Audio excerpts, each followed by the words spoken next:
प्रणाम दोस्तों। Investment in mutual fund. आज बात करेंगे म्यूचुअल फंड की।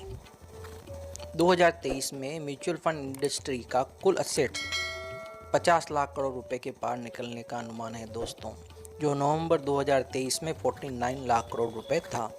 भारतीय म्यूचुअल फंड इंडस्ट्री के असेट में 23% की बढ़ोतरी हुई है और उसने अमेरिका और जापान को भी पीछे छोड़ दिया है मित्रों, जबकि इन दोनों देशों के शेयर बाजारों में भारत से अधिक तेजी आई है। हालांकि भारत में विदेशी निवेश हासिल करने में सभी देशों को पीछे छोड़ दिया है। 66,000 करोड़ निवेश किया विदेशी निवेशकों ने दिसंबर 2023 में। यह किसी भी एक महीने में आया हुआ सर्वाधिक विदेशी निवेश है मित्रों। भारत में अब तक का सर्वाधिक विदेशी निवेश पिछले गत 5 वर्षों में देखें तो 2020 में 1,70,000 करोड़ और इस साल 2023 में 1,71,000 करोड़ विदेशी निवेश आया है दोस्तों, जो कि चौंकाने वाले आंकड़े हैं, जो कि सर्वाधिक है। तो इस नज़रिए से हम देखें तो भारतीय बाजार बहुत ही मूल्यवान हो चुका है मित्रों। भारत रिटर्न देने में 5वां बेस्ट बाजार बन गया है और वैल्यूएशन के आधार पर चेक करें तो तीसरा बन गया है। अमेरिका 45% का रिटर्न दिया है, जापान के नेकेई ने 30% का, ताइवान ने 24.5% का और जर्मनी के DAX ने 19% का और भारत के सेंसेक्स ने 18% का रिटर्न दिया है मित्रों।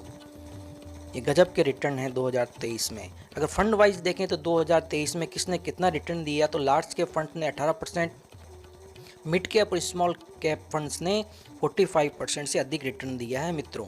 गोल्ड ने 12%, कॉरपोरेट बॉन्ड ने 7%। बहुत ही चौंकाने वाले आंकड़े हैं दोस्तों। म्यूचुअल फंड में कम जोखिम पर हम बड़ा मुनाफा कमा सकते हैं। आइए देखते हैं इसके फायदे।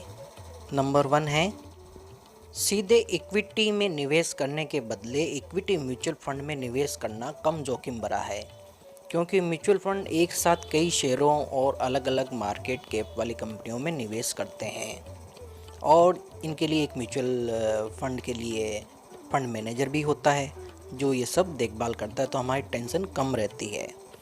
दूसरा है SIP के जरिए निवेश करने से बाजार में उतार चढ़ाव आने से शेयरों की एवरेजिंग हो जाती है और रिस्क कम हो जाता है।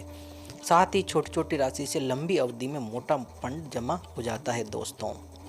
और तीसरा है 2023 में निवेशकों ने सबसे अधिक स्मॉल कैप और मिड कैप फंड में निवेश किया है। इन दोनों फंड ने औसतन 45% का रिटर्न दिया है, यानी इनके निवेशकों ने छोटी कंपनियों में सीधे निवेश करने के बदले कम रिस्क लेकर मोटा मुनाफा कमाया है दोस्तों। तो इस बात का ज़रूर ख्याल रखें कि म्यूचुअल फंड में कितनी ताकत है दोस्तों। वैल्यूएशन के आधार पर म्यूचुअल फंड का अगर आकार हम देखें, कंपैरिजन करें पिछले साल के हिसाब से, तो भारत में 23% का इजाफा हुआ है और अमेरिका में 18% का, चीन में 10% का और जापान में 9% का। तो म्यूचुअल फंड की ताकत को पहचानें दोस्तों और म्यूचुअल फंड में इन्वेस्टेड ज़रूर रहें। आपको ये जानकारी कैसी लगी ज़रूर बताइएगा। Thank you very much.